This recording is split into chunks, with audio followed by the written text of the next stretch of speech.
Hello and welcome to CATSweek. I'm Annalise Poorman.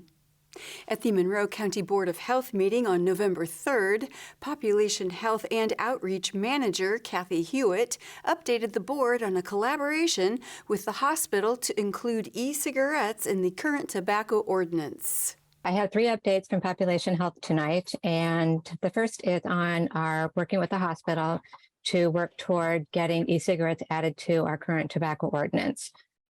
So the IU Health looked at our survey that we did in 2016. We did a community survey to ask residents on how they felt about adding e-cigarettes to the ordinance. So that survey is now out again. And so we're asking residents to complete that. Once we get the data from that, which we expect next week, I'll be able to share that with you. So that's the current update right now. We're still collecting data to make a stronger case. Hewitt gave an overview of a grant for a harm reduction program and for the Public Health Accreditation Board Ready Assessment and Training. So our harm reduction program just received our 2023 grant. So that's really good news for us. If you recall, we've gotten this grant for the harm reduction program, syringe service program since 2018. So we're excited to continue working in that area. Okay, the last big news we have is that we just registered for the FAB Readiness Assessment and Training. And this is a new process that FAB started just this year. So they're requiring all health departments who apply to go through this readiness assessment and training. And you have up to a year to go through and assess what you have that meets their measures. So you will get additional training. You can get staff, FAB staff access to give you, to review your materials and provide detailed feedback. And I think what this is a process on FAB to get health departments started on the right foot. They found that many health departments were having difficulty doing it all in a year because generally in the old process, you had a year from after you applied to get all your materials in. Hewitt said the Board of Health will have a year after paying the invoice to review all materials and apply for the Ready Assessment. As for the harm reduction program, Hewitt said that the board received $65,899. Next, Monroe County Health Administrator Lori Kelly provided several updates from the Health Department, first touching on COVID-19 at Indiana University. So with COVID, they are continuing to offer free drop-off saliva-based PCR and antigen tests at Indiana University Bloomington. They're averaging 5.4 cases per day. Currently have 0 students in on-campus isolation housing for COVID. They hosted an Indiana Department of Health 2-day mobile vaccination clinic last week. They administered 600 flu and COVID vaccines. Student Health Center is offering 2 additional clinics for flu shots on November 4th and November 7th from 8 to 4:30. There are no known cases of monkeypox so far this semester at IU Bloomington. They did host 2 monkeypox vaccine clinics at IUPUI.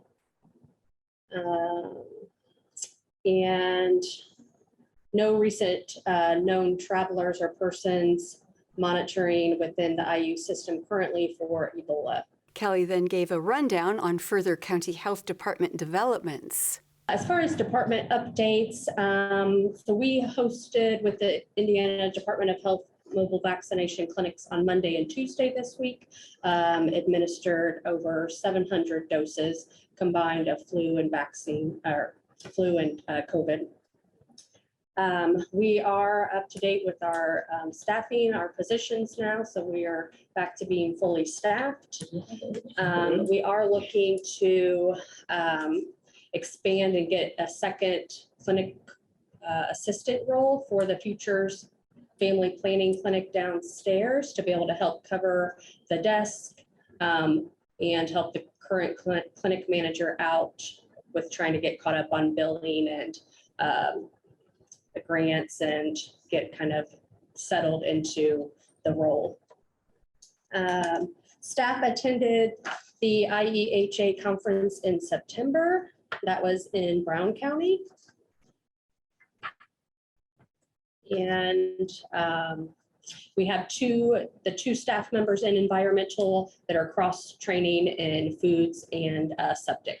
And so that is still continuing and going well. On November 3rd, at the Monroe County Election Board meeting, County Clerk Nicole Brown gave an update on early voting. She said that the turnout this year has been lower than expected. And I have to tell you, I'm a little disheartened just because when you know behind the scenes how much goes into preparing for early voting. We have only had about a 9% turnout. So this morning when I got to work, I printed one off at 7:12. And that would have been the numbers at the end of business. Yes, at the end of voting yesterday, that was 9,239 total check-ins since October 12th. That is 9% of total registered Monroe County voters. Then in preparation for this meeting, I looked one more time. And as of 12:03, there were 9,637. So about 400 people voted today. Early voting goes through Monday at noon. We have voting tomorrow from 8 a.m. to 6 p.m. Voting on Saturday from 9 a.m. to 4 p.m. And then on Monday from 8 a.m. to noon. It will cut off at that time so that anyone who has not voted by Monday at noon, you will go to your regular polling site. And of course, today, the site at Election Operations is open until 6 p.m. Election Supervisor Karen Wheeler confirmed that the numbers are down and encouraged residents to take advantage of early voting. I can just go along with that. If we have basically 9,000 people that have voted in person at this point, 9,000 plus, in 2018, which was a midterm, and that would be comparing very real apples to apples type of thing. At the end, we had 21,000. We are way behind on that.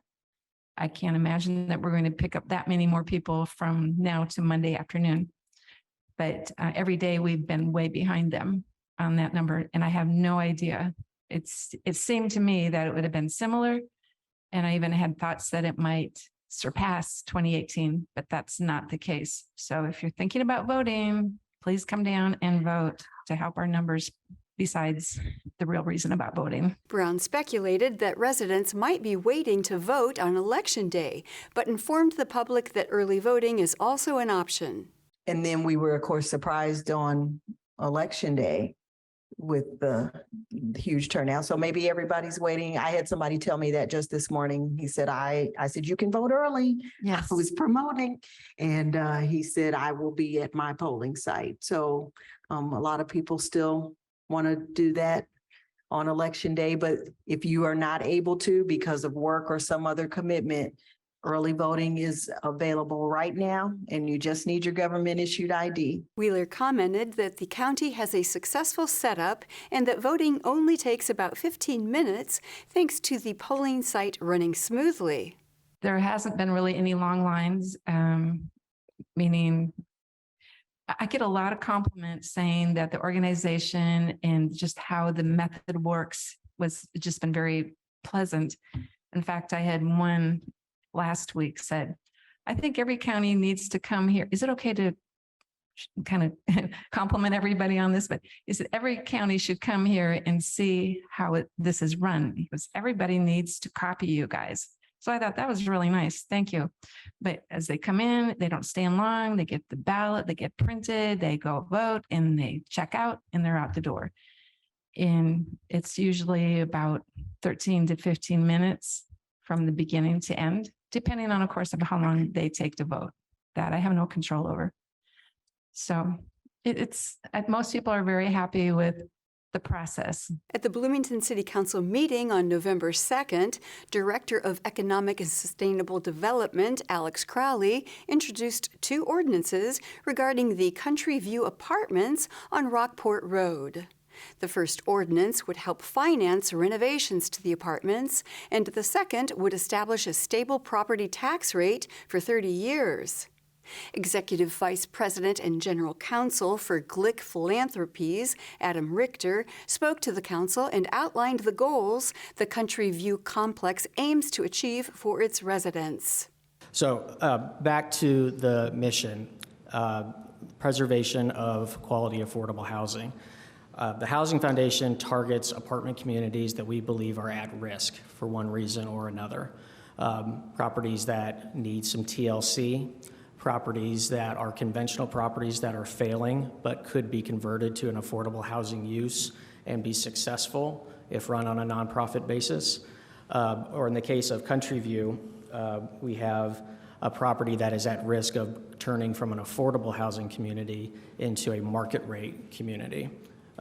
So the goal here is that we would tie up Country View for 30 years, require that it would be an affordable housing community for that period of time.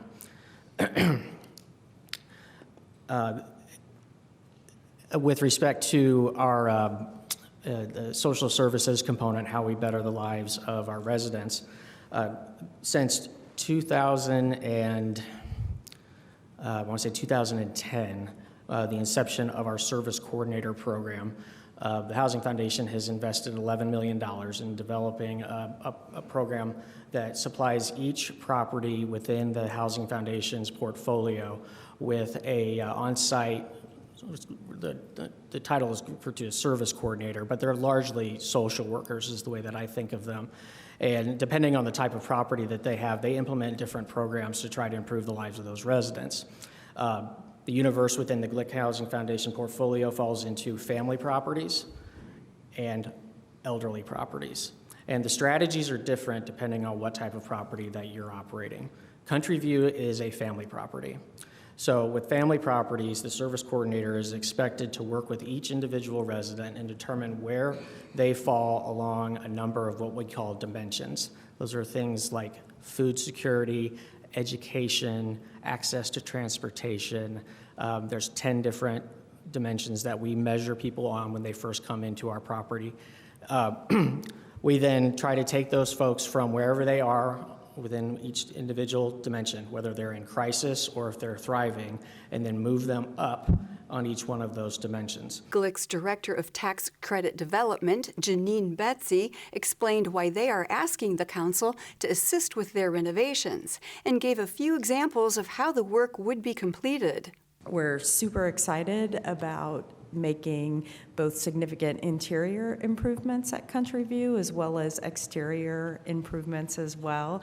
It could use a little updating and love, replacing some of those fascia boards that around the door will look great when it's done. And we have honed in on the rapid rehab process. Residents will be out of the units for 2 nights. We do direct billing with hotels so that it's not an impact on the residents. And we do work intently with folks that have been there a while and may need help with packing or moving or other they might have some mild hoarding problems, but we work with them to make sure that they're able to go through the process as well. The project will also improve all of the amenities to ADA accessibility, including the playground, the bathrooms in the leasing center, the services areas in the leasing center. So it's going to be a great improvement, and there will be 4 units that are fully converted to ADA accessibility, but it was difficult to find more units because the site has a lot of up and down and walk up and down. So we identified the 4 that we could do, and those absolutely will be done. During public comment, Monroe County Assessor Judy Sharp shared her positive experience with the Glick Housing Foundation.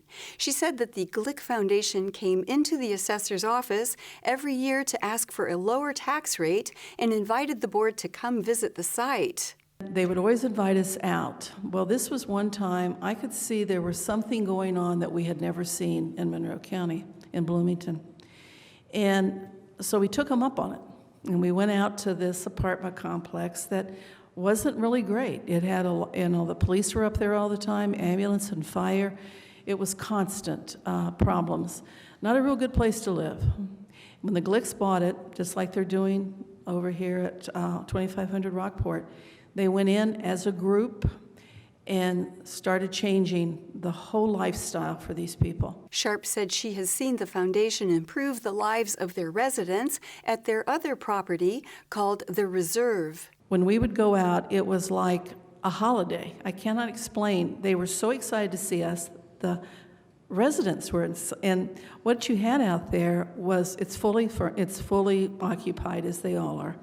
And it was mostly mothers with little children, not a lot of whole families. You know, that's what you see. The kids were happy. They were out playing. The mothers were so they wanted to show us their apartments because they'd been totally renovated. They were so proud of what they had, and they're taking care of stuff. It almost makes me cry because you don't see this in most places that we go into. One of the things, they did a whole bunch of stuff, really good stuff. They brought a police officer and gave him an apartment to live there because they had problems there. That made a big difference. I can still see the police officer up there. The little kids got to know him. It wasn't officer friendly, but it was their police officer. You know what I'm saying? They weren't afraid of the police. That place has a huge, I think it's a huge, what I would call a clubhouse. That's where everything happens. They brought in Head Start for the children. So the kids had a Head Start program. They had breakfast every morning for these kids, lunch if they needed it, sometimes dinner. And it was so sweet the way they did it. You don't want to make people feel like they're getting a handout, any means. You don't want that. You want people to feel like it's any other place that they would live. And we would always go out there, and they were serving either breakfast or lunch. And everybody's sitting around, and if the mother was there, they would serve the mother. It was no big deal. And we were so impressed by that. They had a computer lab. They had things that they did with the children. This Steve, that is the head of this, he's going to have a huge team working with him there all the time. And they use the word social worker. That is a very apt word. These people have a background in social work. The council voted unanimously to approve both ordinances. The council also voted to approve a stop sign change at the intersection of Sheridan and Maxwell. A concerned resident brought the issue to the attention of the council and asked them to approve a four-way stop at the dangerous intersection. The ordinance was approved 6-2 to 1, with council members Matt Flaherty and Kate Rosenbarger dissenting and council member Steve Volan abstaining. And we'll have more Cats Week after this message. I'm at risk of thinking there's just no point in trying. I'm at risk of looking in the mirror and hating what I see. I'm at risk of being told not to tell. But with Girls Inc. in my corner, I will not be another statistic. I will fight for myself. With you in my corner, I will win. Fuel her fire and she will change the world. Girls Inc. Welcome back to Cats Week. During the November 2nd meeting of the Monroe County Board of Commissioners, Commissioner Lee Jones read a proclamation regarding Operation Greenlight for veterans in Monroe County. Operation Greenlight for veterans in Monroe County. Whereas the residents of Monroe County have great respect, admiration, and the utmost gratitude for all of the men and women who have selflessly served our country and this community in the armed forces, and the contributions and sacrifices of the men and women who served in the armed forces have been vital in maintaining the freedoms and way of life enjoyed by our citizens.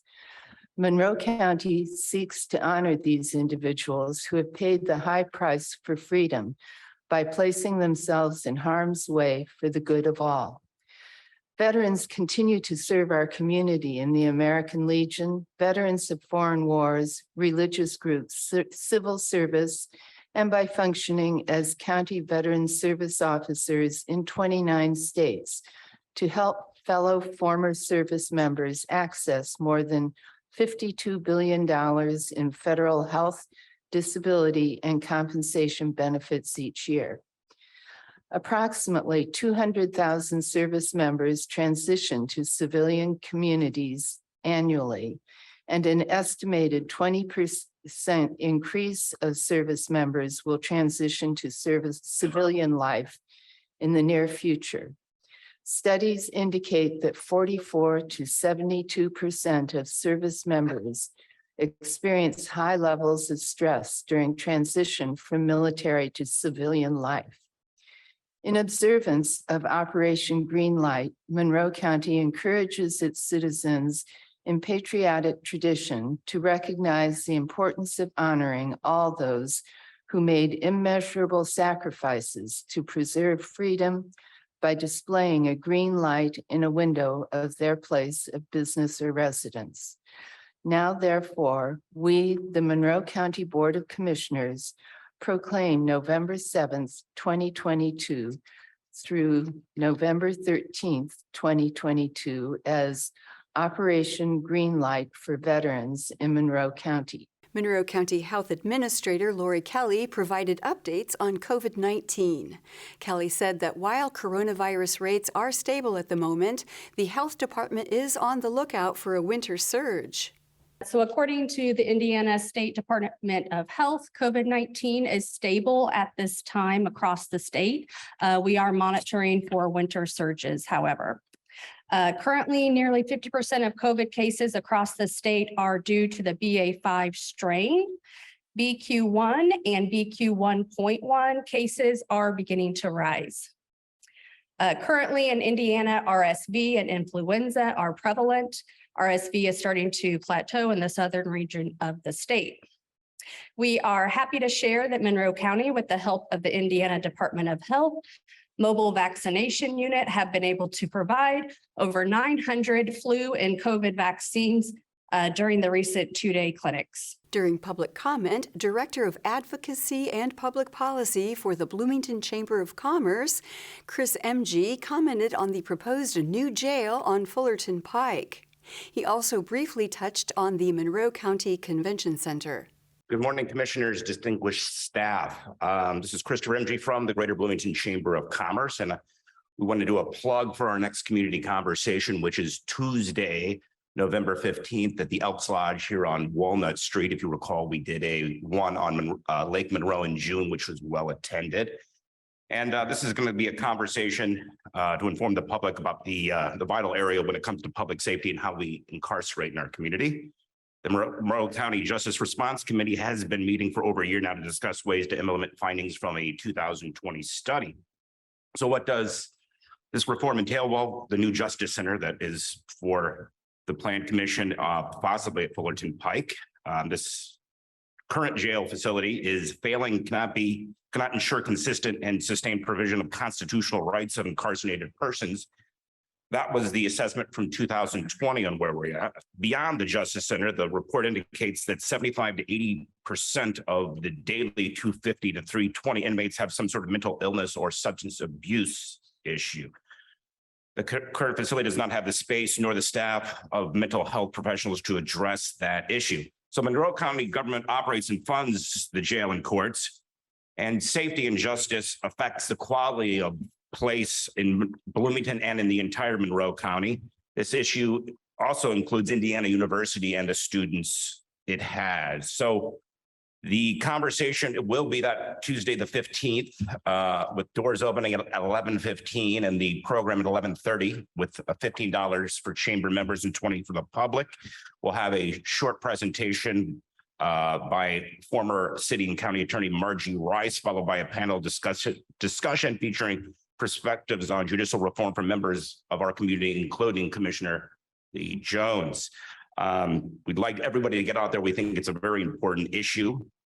Next up, it wouldn't be a public comment from the chamber without a mention of the convention center. And our key stakeholders are looking forward to next week's meeting with city and county officials on how we can agree on expanding the convention center. This is a real opportunity for collaboration and give and take to make this a reality. I thank you for your time today. Next, County Attorney Jeff Cockerell presented an ordinance for an economic development income tax capital improvement plan. According to Cockerell, a policy would need to be put into place to receive funding to purchase the property for the jail. As you're aware, the City Council and the local income tax council approved an economic development income tax that is started collecting, I think, in October. So it's already being collected. It's scheduled to be distributed in January. In order to receive a distribution of that tax, you have to have a plan of this nature in place. We discussed this at last week's work session. And so essentially the project in this plan is the Criminal Justice Center. And so we estimate that total cost to be $100 million.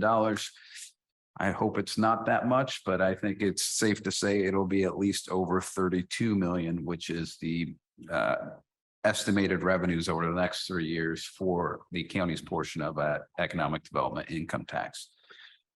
So if you have any questions, I'm more than happy to answer them. But I would hope for approval because we are hoping to sell a bond anticipation note that is centered on these funds, utilization of these funds, and it would be tough to sell if we didn't know we were going to get it. The commissioners approved the ordinance unanimously.